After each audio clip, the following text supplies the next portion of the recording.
एक दफ़ा का जिक्र है कि तालाब के पास एक खेत में बत्तख की माँ अपने अंडों पर घोंसला बनाकर बैठी थी। ये गर्मियों का दिन था।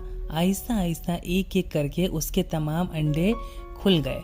बत्तख के तमाम बच्चों ने क्वैक क्वैक कहा, लेकिन अंडे से बच्चे नहीं निकले।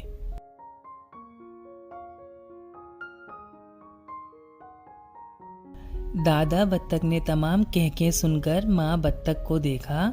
बत्तख की माँ ने उसे उस अंडे के बारे में बताया जो नहीं निकला था।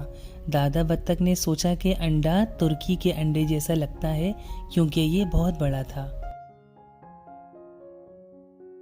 चंद दिनों के इंतज़ार के बाद बड़ा अंडा निकला। बत्तख की माँ देख सकती थी कि बत्तख का बच्चा दूसरों जैसा नहीं था। ये बड़ी थी, सफ़ेद और बदसूरत माँ बत्तख को यकीन था कि बत्तख बदल जाएगी और दूसरों की तरह बन जाएगी। बत्तख की माँ और बत्तख के बच्चे तालाब में तैरने चले गए। बदसूरत बत्तख का बच्चा दूसरों के मुकाबले में बहुत तैर सकता था। बत्तख की माँ उस पर बहुत खुश थी। उनके तैरने के बाद बत्तख की माँ बत्तखों को खेलने के लिए खेतों में ले गई।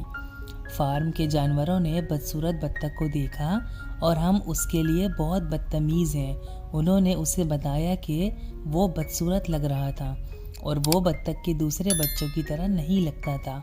बदसूरत बत्तख बहुत उदास हो गई। बत्तख की माँ दूसरे जानवरों से खुश नहीं थी और उनसे कहा कि बदसूरत बत्तख को अकेला छोड़ दो। बत्तख की माँ ने उन्हें बताया कि बदसूरत बत्तख कितनी अच्छी तरह तैरती है और चंद दिनों में बत्तख के बच्चे कैसे। दिन गुजरते गए और किसी ने बत्तख की माँ को बात नहीं सुनी। खेत के जानवर बदसूरत बत्तख का मजाक उड़ाते थे। दूसरे बत्तख के बच्चे भी उसके लिए बदतमीज थे और उसके साथ नहीं खेलते थे। बदसूरत बत्तख के बच्चे को बहुत दुख हुआ। वो मजीद खेत में नहीं रहना चाहता था। एक रात वो भाग गया। वो एक लंबा लंबा फासला तय करके एक कीचड़ वाली दलदल में सोता हुआ महसूस हुआ। अगली सुबह बदसूरत बत्तख को ये देखकर बेदार हुआ कि कुछ जंगली बत्तखें उसकी तरफ देख रही हैं। उसने उनसे पूछा कि क्या वो उनके साथ रह सकता है। उन्होंने उसे बताया कि वो बदसूरत है, इसलिए वो उनके साथ नहीं रह सकता और उसे जाना पड़ा। बदसूरत बत्तख बहुत उदास थी। कोई भी उसका दोस्त नहीं बनने के लिए तैयार था क्योंकि वो बहुत बदसूरत था।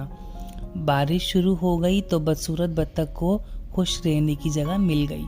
उसने एक पुराने घर के बरामद में पनाह ली।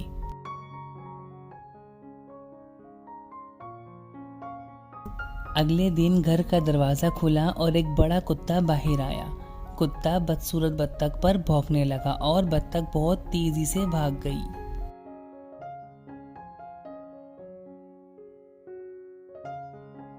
दिन गुजरते गए और सर्दियां आ गईं। बदसूरत बत्तख बहुत ठंडी थी। वो एक तालाब के पास अकेली रहती थी और लंबी घास में अपना घर बनाना था। ये एक तवील मौसम सरमा था।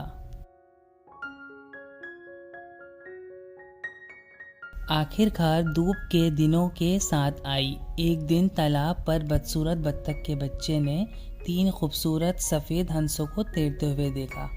बदसूरत बत्तख को मालूम था कि वो हमको दोस्त के तौर पर नहीं चाहेंगे क्योंकि वो बहुत बदसूरत थी।